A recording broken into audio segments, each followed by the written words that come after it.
quand on part en promenade, bon, vu les chaleurs que nous avons en ce moment, c'est plus difficile, mais il faut se couvrir les bras, les jambes le plus possible, mettre un chapeau quand on va en forêt. Et après, pour les parties découvertes, on applique du coup ces répulsifs spécifiques anti-tiques ou non. Et les insecticides courants qu'on utilise pour les moustiques sont aussi efficaces pour les tiques. Les Deux-Savoie connaissent une recrudescence des tiques porteuses de maladies qui touchent autant l'humain que les animaux. Alors comment prévenir des piqûres de tiques ? Comment retirer une tique en toute sécurité ?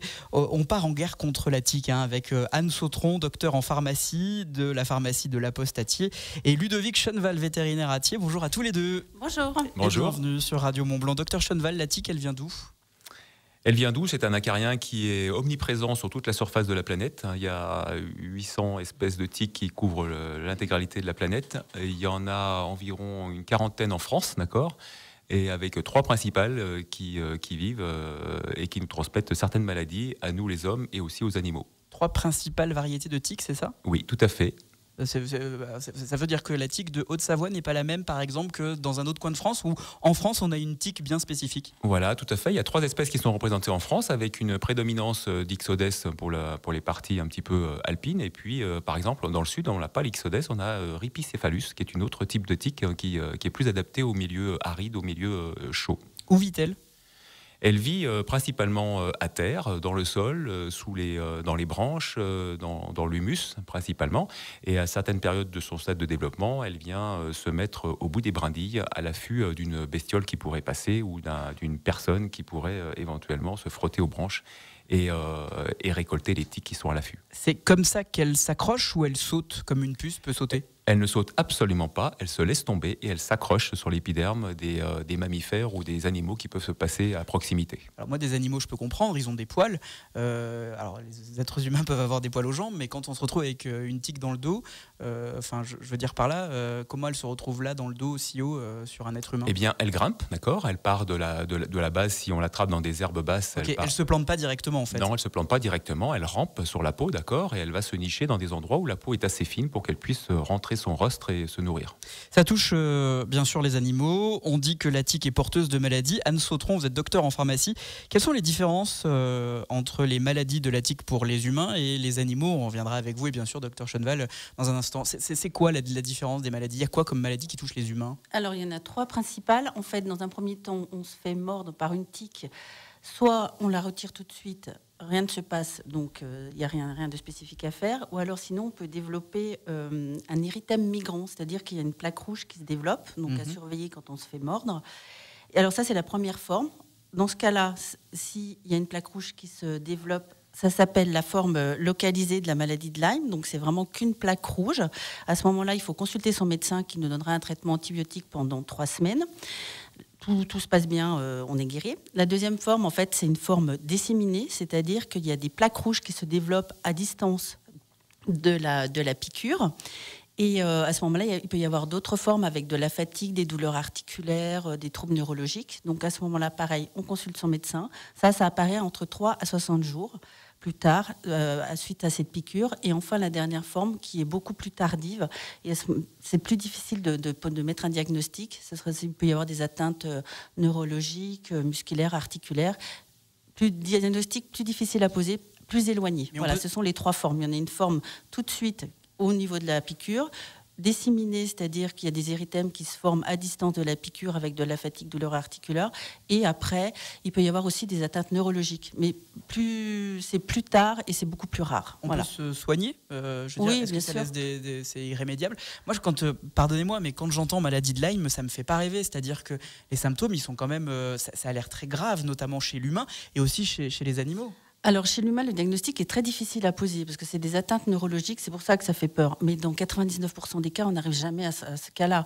C'est une piqûre, il faut la soigner. S'il n'y a pas de plaque rouge qui vient, il n'y a rien à faire. S'il y a une plaque rouge qui se développe, ce qu'on appelle un érythème avec un bord rouge qui est plus foncé, qui dépasse 5 cm, à ce moment-là, on consulte, traitement antibiotique, rien ne se passe. Il ne faut pas être alarmiste, hein. Il n'y a pas de raison que ça s'empire, quoi. Voilà. Non. Mais donc, à 99% des cas, rien à faire. Docteur Cheneval, les maladies sont-elles les mêmes pour les animaux dans ce que vient de nous exposer le docteur Sautron ?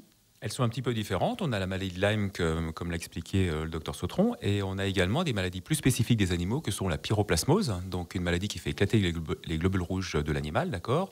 On a également l'ehrlichiose, on a l'hémobartonellose, qui concerne les chats dans le sud-ouest de la France, en dessous du Bordelais, par exemple. Et voilà les principales maladies transmises aux animaux.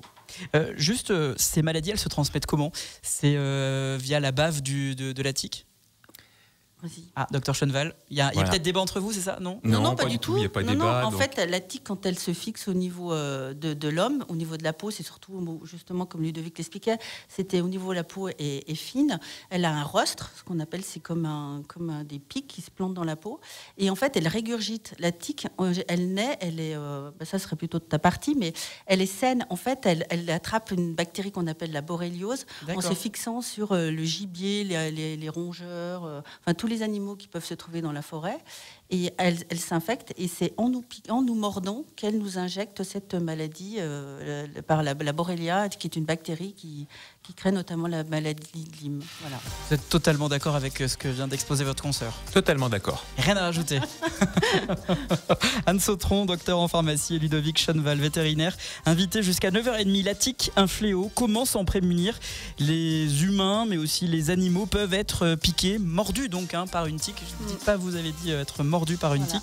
On va vous expliquer comment la retirer en toute sécurité dans la suite de l'équipe des vacances sur Radio Mont-Blanc. Anne Sautron, docteur en pharmacie à la pharmacie de La Poste à Thiers, le docteur Ludovic Schoenval, vétérinaire à Thiers, zoom sur la tique. Anne Sautron, quels sont les symptômes lorsque les humains sont piqués par une tique? Vous parliez de petites plaques, mais lorsqu'on est vraiment juste piqué, à quoi se rend compte comment on se rend compte que la tique est en nous? On la voit. Et si on la voit pas, si elle est dans notre dos? Alors, non. On ressent quelque chose? Non, pas du tout. Comme le moustique. Le moustique, il nous pique, on le sent? Non, on ne sent pas du tout qu'une tique nous mord.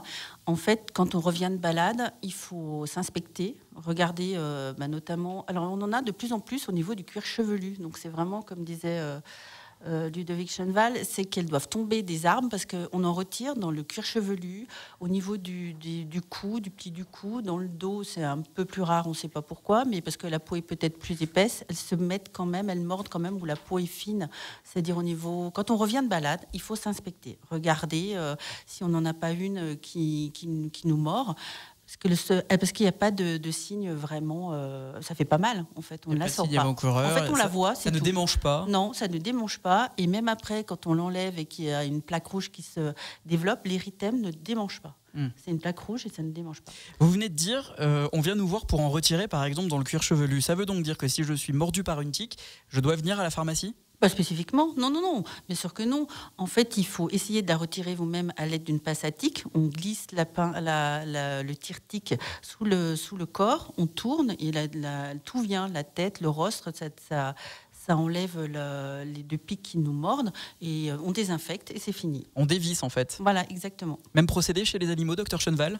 Même procédé, il n'y a pas de sens, on va dire, défini. On peut visser ou dévisser la tique, d'accord, il n'y a aucun sens défini. C'est intéressant ça. Voilà, tout à fait. Et puis, comme le disait le docteur Sautron, c'est qu'avec un tire-tique, un petit crochet, on a l'avantage d'enlever la totalité de la tique, d'accord. Cette tique, elle est, comme l'a expliqué le docteur Sautron, donc indolore, d'accord, parce qu'elle possède une salive avec un anesthésique local qui lui permet de nous percer la peau sans que ça crée de la douleur. Quelle est gentille.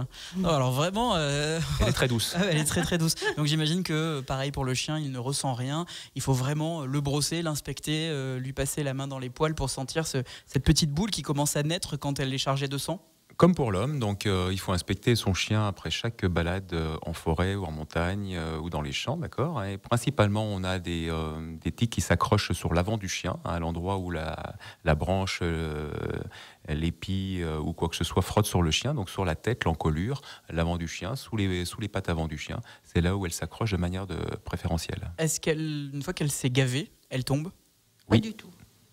Ils sont pas d'accord. Bon, voilà. Docteur Schoenval, donnez-nous votre point de vue. Je vous donnerai la parole, docteur Sautron. Pas sur les humains. La tique, en tout cas chez l'animal, la tique reste plantée entre 3 et 20 jours, d'accord. Et pendant cette période-là, elle va se gaver de sang. Elle le pique 3 fois dans sa vie, d'accord. Une tique, ça vit environ 3 à 5 ans, d'accord. Et à chaque, on va dire, changement de stade, au stade larvaire, au stade nymphal et au stade adulte, elle doit prendre un repas de sang pour passer au stade suivant. D'accord. Et une fois que soit la larve, soit la nymphe, soit l'adulte est gavé de sang, elle se laisse tomber au sol, et notamment pour l'adulte, elle va se reproduire, pondre dans le sol. Donc il n'y a pas de reproduction à l'intérieur des habitations, c'est une reproduction qui se fait à l'extérieur, dans le milieu environnant. Donc, docteur Sautron, c'est différent chez les humains. Ça ne tombe pas lorsqu'elle est chargée de sang? Parce qu'en fait, elle n'a pas le temps d'être chargée de sang, parce qu'on la voit tout de suite avant. On la voit avant qu'elle arrive complètement gavée, et il faut l'extraire en fait le plus rapidement possible. Justement, si elle est infectée par la bactérie Borrelia, il faut l'enlever le plus rapidement possible pour éviter qu'elle nous donne cette maladie, quoi. Quel est le risque, Anne Sautron, si je laisse, en la retirant, la tête plantée dans l'humain, et on ira chez l'animal après? Ce sera la même chose, il faut l'enlever le plus rapidement possible, parce qu'après ça risque de faire une infection. Et comment, quand la tête est bloquée, comment je fais pour la retirer? Je prends une pince à épiler, je creuse, je prends un scalpel. Vous allez voir votre médecin. Je m'improvise Dr Carter dans l'urgence. Non, il faut aller voir son médecin. Pareil pour le chien, lorsque la tête est plantée, on amène d'urgence son chien. Alors, d'urgence, non, il n'y a pas eu d'urgence. C'est un corps étranger, comme si on pouvait se planter une épine, une écharde dans la peau. Donc, il n'y a aucune urgence vitale. Mais par contre, ça peut créer, comme le disait le docteur Sautron, une infection localisée liée à ce corps étranger qui est resté planté dans la peau. Mais... pas besoin d'aller aux urgences? Non. Non. Mais on retire ça tout de suite de la tête des gens, comme ça permet de... Pas la peine d'encombrer les urgences, ils ont suffisamment d'autres choses à traiter de manière plus importante. Docteur Ludovic Schoenwald, pour les animaux, comment prévenir des morsures de tiques? Pour prévenir des morsures de tiques, il y a des produits utilisables, type collier, type pipette, d'accord, qui sont des produits qui relarguent des produits chimiques, d'accord. C'est plus vraiment d'actualité à l'heure actuelle. Depuis 2-3 ans, les grands laboratoires ont développé des molécules qu'on fait ingérer à son chien ou à son chat. Ce sont des petits comprimés. Forme de croquette, là, cette petite croquette qu'on donne sous forme une de fois par petite croquette, tout à fait, et qui permet de traiter le sang du chien ou du chat. Et quand la tique, qui est hématophage, prend son repas de sang, elle s'intoxique immédiatement avant le phénomène de régurgitation, et donc avant même la transmission de la maladie. Alors, pardonnez-moi, mais chez les êtres humains, docteur Sautron, il n'existe pas de croquettes à ingérer, il n'existe pas de médicaments pour traiter le sang, il n'existe pas de collier. Est-ce qu'on pourrait mettre un collier comme le chien? Non, je ne pense pas. Est-ce qu'il existe quelque chose? Des répulsifs. En fait, Comme des sprays anti-moustiques? Oui, bien sûr. Ça existe? Oui. Ah, j'apprends un truc, super. Alors, il existe en général, ils ont les mêmes molécules à l'intérieur, c'est soit du DIT, soit de l'icaridine, ou alors pour ce qui est chimique, et sinon il y en a à base d'eucalyptus citronné pour les repousser. Donc en fait, quand on part en promenade, vu les chaleurs que nous avons en ce moment, c'est plus difficile, mais il faut se couvrir les bras, les jambes le plus possible, mettre un chapeau quand on va en forêt. Et après, pour les parties découvertes, on applique du coup ces répulsifs spécifiques anti-tiques ou non. Et les insecticides courants qu'on utilise pour les moustiques sont aussi efficaces pour les tiques. Voilà. Il y en a soit des chimiques, donc à ne pas utiliser chez la femme enceinte, mais il y a d'autres molécules utilisables, comme l'eucalyptus citronné, et c'est des insecticides courants qui ont démontré leur efficacité. Bon, donc se couvrir le plus possible.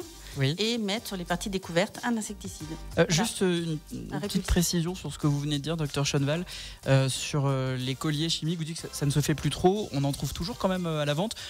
J'ai un chien et je mets un collier. Il ne faut pas que je fasse ça. Vaut mieux la croquette? Bien évidemment, on trouve encore beaucoup de produits chimiques, mais bon, c'est une question de prise de conscience des produits qu'on relargue dans la nature, sur nos animaux qu'on embrasse tous les jours, qu'on caresse également. Donc on se met quand même des produits chimiques à longueur de journée sur les bras, sur les mains, sur les lèvres quand on embrasse nos animaux. Donc c'est pas forcément la meilleure solution d'un point de vue santé. Non, la meilleure solution, c'est si on va se promener, on va se promener, on s'examine, on examine le chien. La solution, bien sûr, porter, vous l'avez dit, Anne Sautron, des vêtements longs. Et les parties où c'est pas possible, je découvre, il existe des sprays comme des sprays anti-moustiques. Ludovic Schoenwald. Une petite précision, une particularité en médecine vétérinaire, c'est qu'il existe des vaccins pour prémunir des maladies transmises par les tiques, donc contre la pyroplasmose et la maladie de Lyme, entre parenthèses, vaccin qui a été développé chez le chien et qui a une relative efficacité, chose qui n'existe pas, je pense, en médecine humaine. Si, maintenant, alors il y a un seul vaccin qui est commercialisé, qui s'appelle Ticovac, mais qui n'est efficace que sur la méningoencéphalite humaine. Donc maladie de Lyme normale, enfin bénigne, ça marche pas, c'est que sur la forme la plus grave en fait. Sur les méningoencéphalites, il y a effectivement un vaccin qui a été développé, c'est nouveau, il s'appelle Ticovac. Voilà. Le message est passé. Anne Sautron, docteur en pharmacie, docteur Ludovic Schoenwald, vétérinaire. Petite précision, on a parlé de recrudescence de la tique. Vous m'avez fait un point scientifique et je ne peux que m'incliner. La tique, pour qu'elle puisse vivre, il faut qu'il y ait un peu d'humidité. Du coup, il y a un peu moins d'humidité, c'est très sec. Donc en ce moment, il n'y a pas une recrudescence, mais il y en a peut-être un peu moins. Tout à fait. Et au niveau des déclarations des maladies de Lyme, il y en a eu 20 000 de moins en 2021 qu'en 2018. Il y en avait à peu près 60 000 par année. Et du coup, là, il y en a en dessous, vers 40 000 déclarés. Voilà. Merci à tous les deux d'avoir accepté l'invitation de Radio Mont Blanc. Et à très bientôt. Merci à vous. Merci, au revoir.